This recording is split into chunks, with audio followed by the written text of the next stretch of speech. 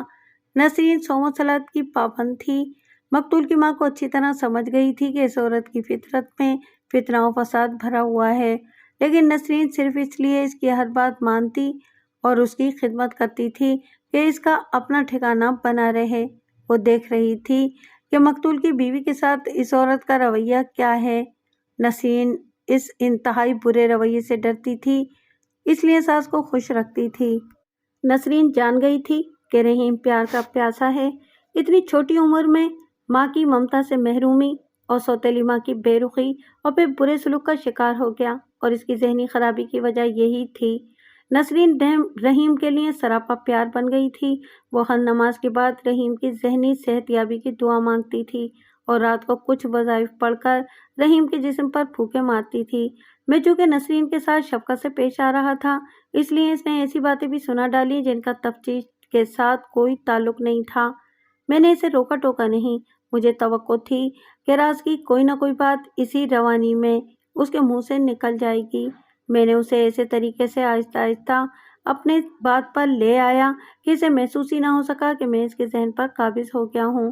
اس روانی میں اس نے بتایا کہ رحیم رات کو دوسرے کمرے میں سویا کرتا تھا۔ یہ نسرین کی دانشمندی تھی کہ اس نے رحیم پر کبھی جبر نہیں کیا تھا۔ ہر 8-10 روز بعد نسرین پیار و محبت کے ذریعے رحیم کو رات اپنے کمرے میں سلانے میں کامیاب ہو جاتی تھی۔ میں نے نسرین کو یاد دلایا کہ 2 مرتبہ مقتول اس کے کمرے میں گیا تھا اور اچانک رحیم آ گیا تھا۔ نسرین نے اس کی تصدیق کر دی۔ مقتول رحیم کو دیکھ کر کمرے سے نکل گیا تو رحیم نے کہا تھا کہ یہ پھر یہاں آیا تو میں اس کا گلا دبا دوں گا۔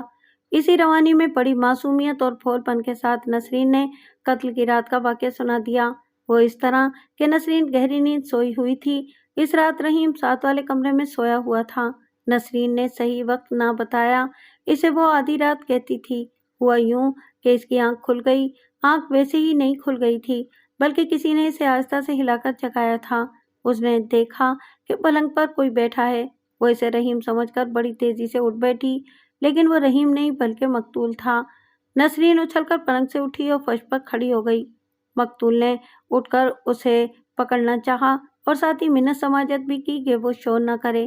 نسرین نے بلند آواز سے کہا کہ تم یہاں کیا لینے آئے ہو؟ فوراً نکل جاؤ۔ مقتول کو شاید پہلے ہی یہ پتہ چل گیا تھا کہ آج رات رحیم دوسرے کمرے میں سویا ہے۔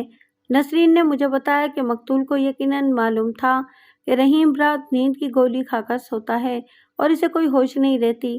اس وقت مقتول نسرین کے لیے بھیڑیا بنا ہوا تھا۔ یہ اس کی دلیری اور جرأت کی انتہا تھی۔ نسرین نے یہ واقعہ سناتے ہوئے کہا کہ وہ اگر دوڑتی ہوئی نیچے جاتی اور مقتول کی ماں کو جگا کر بتاتی کہ مقتول نے اس پر دست درازی کی ہے تو ماں مقتول ہی کی طرفداری کرتی، اسے بے گناہ ثابت کر دیتی اور پھر نسرین کے لیے کوئی مصیبت کھڑی ہو جاتی۔ لیکن نسرین ایک شیطان کے آگے ہتھیار ڈالنے والی لڑکی نہیں تھی۔ مقتول نسرین پر لپک لپک پڑتا تھا اور نسرین اس سے بچنے کی کوشش میں کبھی ادھر کبھی ادھر ہوتی، اور اس دوران اس نے لائٹ کو آن کر دیا۔ پھر دونوں کمروں کے درمیان والے دروازے تک جا پہنچی۔ دروازہ کھلا تھا۔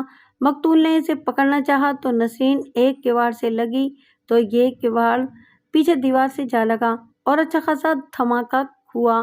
اس سے رحیم کی آنکھ کھل گئی۔ نسرین بڑی تیزی سے اس تک پہنچی اور اسے جھنجھوڑا۔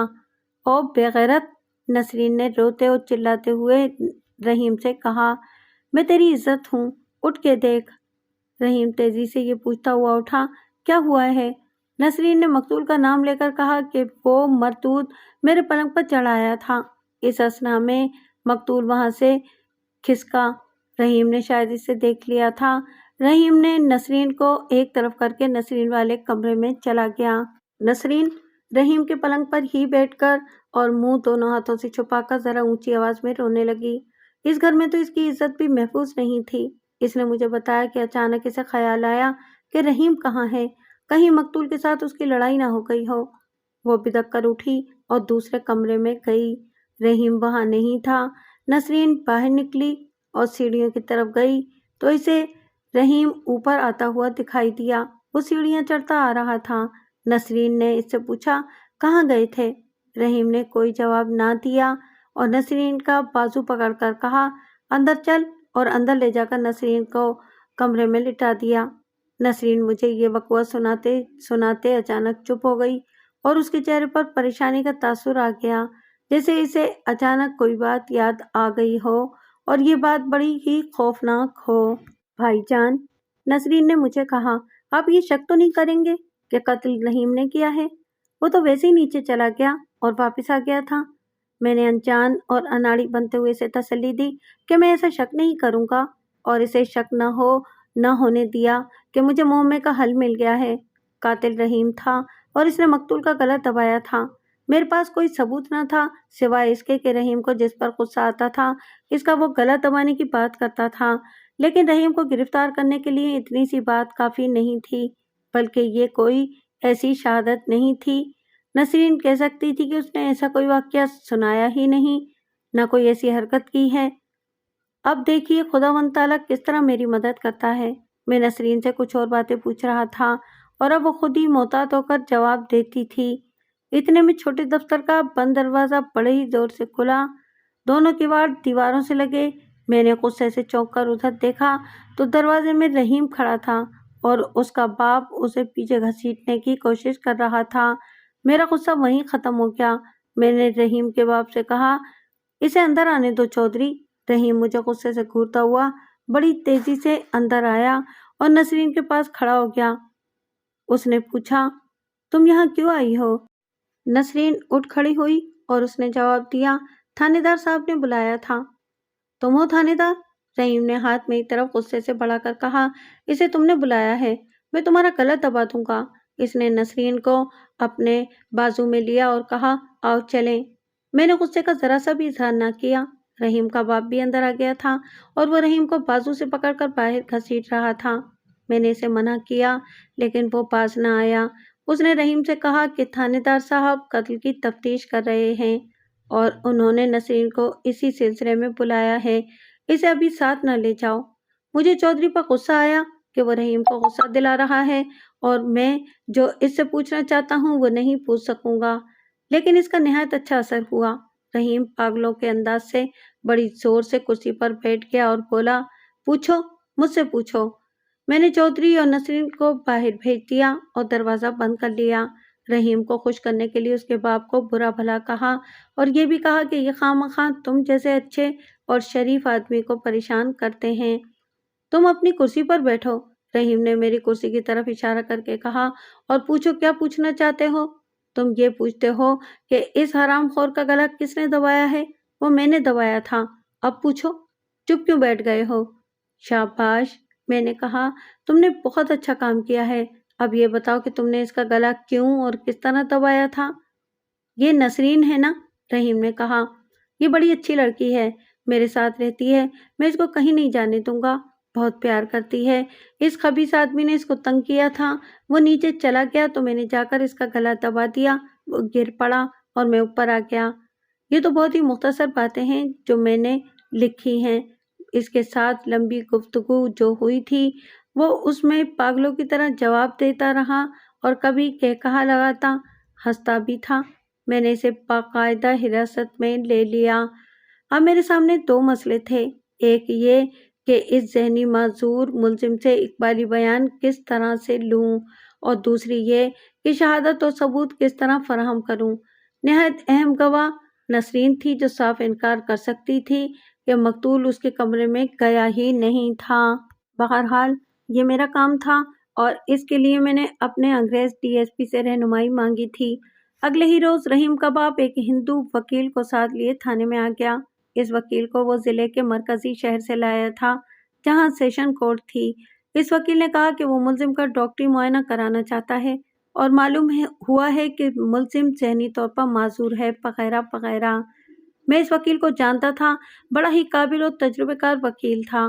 یہ ملزم کا حق تھا جو یہ وکیل مانگ رہا تھا۔ رحیم کے ڈاکٹری معائنے کا انتظام کیا گیا۔ میں اب آپ کو سیدھا سیشن کورٹ میں لے جاتا ہوں جہاں رحیم کے خلاف دفعہ 302 کا کیس چلا تھا۔ صفائی کے اس ہندو وکیل نے پہلے روز ہی یہ موقف اختیار کر لیا تھا کہ ملزم ذہنی طور پر معذور ہے اور یہ اپنے اعمال اور حرکات کا ذمہ دار قرار نہیں دیا جا سکتا۔ اس نے بڑی لمبی چوڑی اور عالمانہ بحث کی اور قانون کے حوالے دیے۔ یہ بھی بتایا کہ ملزم دلی کے 2 مشہور اور تجربہ کار ذہنی امراض کے ڈاکٹروں کے زیر علاج ہے اور ان دونوں ڈاکٹروں کو کورٹ میں پیش کیا جائے۔ کورٹ میں رحیم کا رویہ اور اس کی حرکات اور اس کے کہے اور پھر اس کے آنسو صاف بتا رہے تھے کہ یہ شخص دماغی طور پر صحیح نہیں، لیکن ایسی حرکات تو ہوش مند ملزم بھی کر سکتے ہیں۔ جج صرف پاگلانہ حرکت سے متاثر نہیں ہوا کرتے۔ رحیم کے باپ نے بیٹے کو بچانے کے لیے خزانے کے منہ کھول دیے تھے۔ اگلی پیشی پر وہ دونوں ڈاکٹروں کو دلی سے اپنے خرچے پر لے آیا۔ ذہنی امراض کے اینگلو انڈین اسپیشلسٹ کو سرکاری حیثیت بھی حاصل تھی۔ اس نے کورٹ میں آ کر ایسا تجزیہ پیش کیا کہ جج متاثر ہو گیا۔ دوسرے ڈاکٹر نے بھی اس کی تائید میں اپنا تجزیہ پیش کیا۔ سیشن جج نے سرکاری طور پر مقرر کیے ہوئے ذہنی امراض کے 2 اسپیشلسٹ ڈاکٹر طلب کیے اور ان کے سپرد معائنہ کر دیا۔ اگلی پیشی پر دونوں ڈاکٹروں نے رحیم کو پاگل قرار دے دیا۔ سیشن جج نے قانون کے ضروری تقاضے پورے کیے، چودھری نے گواہ بھی پیش کر دیے اور آخر میں سیشن جج نے یہ فیصلہ دے دیا کہ ملزم دماغی طور پر معذور ہے اور اسے پاگل خانے میں بھیج دیا جائے۔ رحیم کو لاہور کے پاگل خانے میں بھیج دیا گیا اور میرا کیس ختم ہو گیا۔ میری کامیابی یہ تھی کہ میں نے قاتل کو پکڑ لیا تھا۔ 14-15 سال بعد جب پاکستان بن چکا تھا اور نیا ملک وجود میں آ کر 11-12 سال پرانا ہو چکا تھا، تو راولپنڈی کی مال روڈ پر مجھے ایک خوش پوش اور خوش وضع آدمی ملا اور یہ کیس یاد دلا دیا۔ مجھے کچھ بھی یاد نہ آیا۔ میرا نام رحیم ہے، اس نے کہا۔ پھر بھی مجھے کچھ یاد نہ آیا۔ پھر اس نے قتل کی ایک مختصراً واردات سنائی۔ مجھے پھر بھی یہ شخص یاد نہ آیا۔ ہم اس وقت فلیٹی ہوٹل کے بالکل سامنے کھڑے تھے۔ اس شخص نے میرا بازو پکڑا اور کہنے لگا کہ وہ مجھے کھانا کھلانا چاہتا ہے اور میں انکار نہ کروں۔ میں نے انکار تو کیا، جو محض رسمی تھا، لیکن اس کے پرزور اصرار کے آگے سر جھکانا پڑا۔ میرا میزبان مجھے فلیٹی ہوٹل میں لے گیا، بڑے پرتکلف کھانے کا آرڈر دیا اور قتل کی وہ واردات تفصیل سے سنانے لگا اور یہ بتایا کہ وہ وہی پاگل ملزم ہے جسے لاہور پاگل خانے میں بھیج دیا گیا تھا۔ تو مجھے یاد آ گیا اور اب رحیم کو میں نے غور سے دیکھا تو حیرت سے میرا منہ کھل گیا اور آنکھیں ٹھہر گئیں۔ میں نے اس سے پوچھا، کیا وہ ذہنی خرابی کی ایکٹنگ کر رہا تھا؟ پاگل خانے میں گئے ہوئے ذہنی مریض کم ہی ٹھیک ہو کر باہر آیا کرتے ہیں۔ نہیں ملک صاحب، اس نے کہا، وہ ایکٹنگ نہیں تھی، میں واقعی ذہنی طور پر مریض ہو گیا تھا اور مجھے پاگل قرار دینے والوں نے غلط فیصلہ نہیں دیا تھا۔ میں آپ کو بتاتا ہوں کہ میں کس طرح شعور کی دنیا میں واپس آیا ہوں۔ میں رحیم کی داستان مختصراً سنا دیتا ہوں، پھر دیکھیں کہ ذہن کیا کیا کرشمے دکھاتا ہے۔ 2.5-3 سال کی عمر میں رحیم ممتا سے محروم ہوا۔ وہ روتا تھا اور ماں کو یاد کرتا تھا۔ باپ نے دوسری شادی کر لی اور اس سوتیلی ماں نے رحیم پر جبر اور تشدد شروع کر دیا۔ باپ کا رویہ بھی مشفقانہ نہ رہا۔ 11-12 سال عمر تک رحیم کو اچھی طرح یاد تھا کہ اس پر کیا کیا ظلم و ستم ہوئے۔ اس کے بعد اسے باقی باتیں خواب کی طرح یاد تھیں۔ پھر جوں جوں اس کی عمر آگے بڑھتی گئی، اس کا رویہ کچھ اور ہی طرح کا ہوتا گیا۔ اس نے ان دنوں کو یاد کرتے ہوئے کہا کہ اسے کوئی احساس نہیں تھا کہ وہ کوئی حرکت غلط کر رہا ہے۔ مثلاً دانستہ 1-2 برتن توڑ کر وہ ہنسا کرتا تھا۔ اس طرح وہ ذہنی مریض ہوتا چلا گیا۔ اسے اتنا ہی یاد تھا کہ وہ اذیت سی محسوس کرتا تھا جس سے اس کے آنسو نکل آتے تھے اور پھر خیالوں ہی خیالوں میں کوئی ایسی خوشگوار تصویر سامنے آ جاتی کہ وہ ہنسنا شروع کر دیتا تھا۔ اسے بالکل یاد نہیں تھا کہ نسرین کے ساتھ اس کی شادی ہوئی تھی۔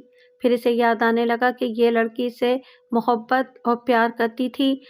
یہاں اسے کچھ باتیں یاد آنے لگیں جس کا مطلب یہ ہے کہ اسے ممتا یا پیار واپس مل رہا تھا جو اسے نسرین دے رہی تھی۔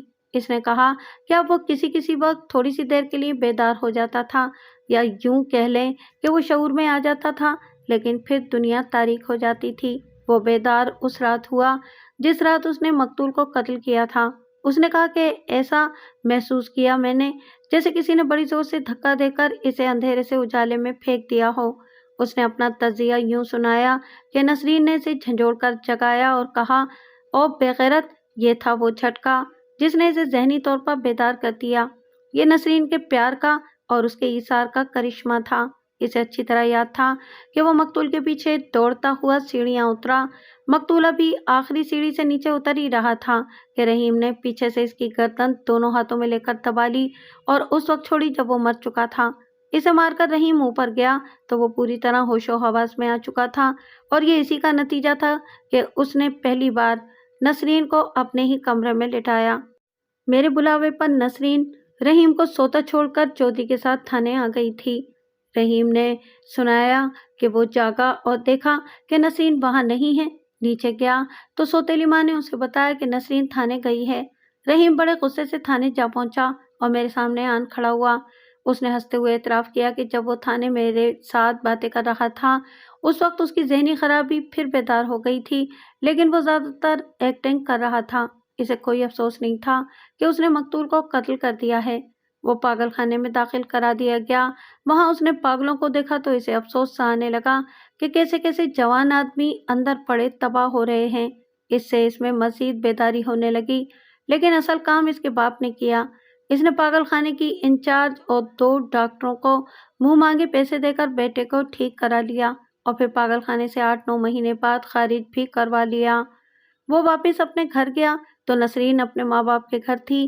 وہ تو ماتم کی کیفیت میں تھی۔ رحیم کو پتہ چلا کہ لوگ اس کے ماں باپ سے کہتے رہے ہیں کہ پاگل خانے سے کبھی کوئی پاگل ٹھیک ہو کر نہیں آیا، بیٹی کی شادی کر دو، لیکن نسرین نے صاف انکار کر دیا تھا۔ رحیم پہنچ گیا اور نسرین کو اپنے گھر لے آیا۔ اب وہ صحیح معنوں میں خاوند تھا اور نسرین کو بیوی سمجھتا تھا۔ اس کے چند مہینوں بعد ہی ملک تقسیم ہوا، خون خرابہ ہوا، لیکن چودھری اپنے خاندان کو پہلے ہی نکال کر لے آیا تھا۔ پاکستان میں رحیم اپنے والدین سے الگ ہو گیا تھا اور یہاں اسے اتنی زیادہ زمین مل گئی کہ وہ پہلے سے زیادہ اچھی حیثیت کا مالک ہو گیا۔ اللہ نے نسرین کی نیکی کا اجر دیا اور انہیں 3 بیٹے اور 1 بیٹی عطا کی۔